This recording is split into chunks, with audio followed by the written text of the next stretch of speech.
آخر ایک رات کو 83 سال اور 4 مہینے 1000 مہینوں کی عبادت سے بہتر کیوں قرار دیا گیا ہے اور اس کے پس منظر میں کیا تاریخی حقائق چھپے ہیں؟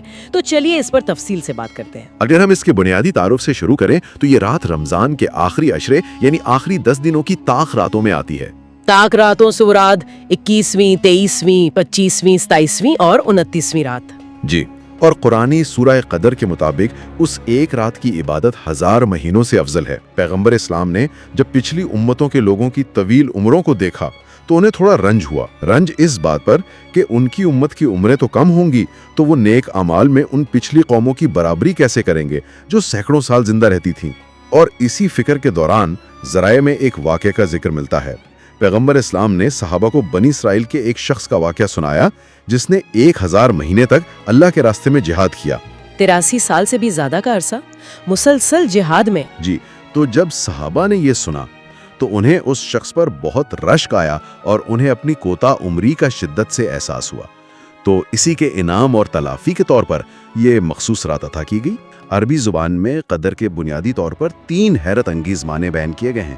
پہلا تو وہی ہے جو سب سے زیادہ مشہور ہے، یعنی عظمت و شرف، کہ یہ عظمت والی رات ہے۔ بالکل، اس رات پورے آنے والے سال کے احکام اور تقدیر لکھی اور تقسیم کی جاتی ہے۔ یعنی آئندہ سال میں کس کی زندگی ہے، کس کی موت ہے، کس کا کتنا رزق ہے، یہ سارے سالانہ فیصلے اسی رات ہو رہے ہوتے ہیں۔ اگر یہ رات اتنی ہی اہم ہے، اس میں کائنات کے فیصلے ہو رہے ہیں، تو کیا واقعی کوئی حتمی طور پہ جانتا ہے کہ یہ رات کب آتی ہے؟ اگر ہم بڑی غیر جانبداری کے ساتھ ذرائع میں موجود مختلف مکاتب فکر کی آراء کا جائزہ لیں تو حتمی تاریخ پر کوئی ایک متفقہ رائے نہیں ہے۔ اچھا، یعنی صدیوں سے لوگ اسے طاق راتوں میں ہی ڈھونڈ رہے ہیں۔ جی، اہل سنت کے ہاں 27ویں رات پر زیادہ زور دیا جاتا ہے، جبکہ اہل تشیع کے ہاں 19ویں، 21ویں اور خصوصاً 23ویں رات پر زور دیا جاتا ہے۔ لیکن یہاں جو بات سب سے زیادہ دلچسپ ہے وہ ابن عباس کا ایک حیرت انگیز استنباط ہے۔ ابن عباس نے تو قرآنی الفاظ کی گنتی سے کوئی نتیجہ نکالا تھا نا؟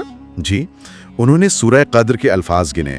اس صورت میں وہ کلمہ جس میں فرشتے اور روح اترنے کا ذکر ہے، یعنی تنزل الملائکۃ والروح فیہا، اس میں جو لفظ رات کی طرف اشارہ کر رہا ہے وہ پوری سورت کا 27واں کلمہ بنتا ہے۔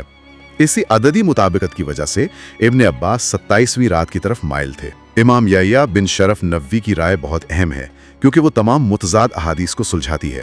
ان کا نظریہ یہ ہے کہ یہ رات ہر سال کسی ایک متعین دن نہیں ہوتی، بلکہ یہ منتقل ہوتی رہتی ہے۔ بالکل، کسی سال 21ویں کو، کسی سال 25ویں کو، تو کسی سال 27ویں کو۔ یہ تو بہت ہی منطقی نقطہ نظر ہے کہ یہ ایک حرکت کرتا ہوا ہدف ہے تاکہ لوگ کسی ایک رات پر مطمئن ہو کر نہ بیٹھ جائیں۔ احادیث کی روشنی میں کچھ بہت واضح طبعی نشانیاں ہیں۔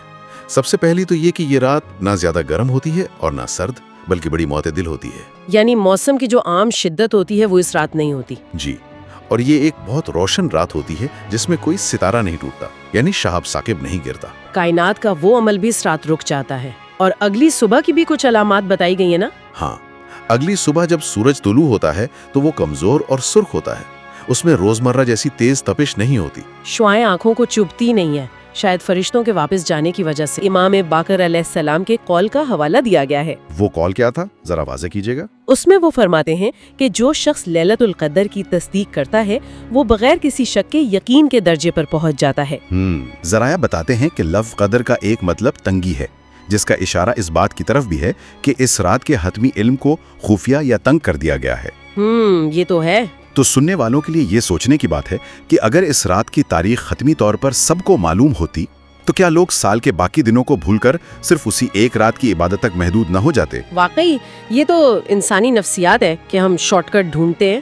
تو شاید اس رات کی حتمی تاریخ کو خفیہ رکھنے کا اصل مقصد ہی یہ ہے کہ انسان میں جستجو اور مسلسل کوشش کرنے کا جذبہ بیدار رہے، اور روحانیت کا یہ سفر صرف ایک رات پر آ کر ختم نہ ہو جائے۔ یہ واقعی ایک بہت ہی فکر انگیز خیال ہے جس پر ہم سب کو غور کرنا چاہیے۔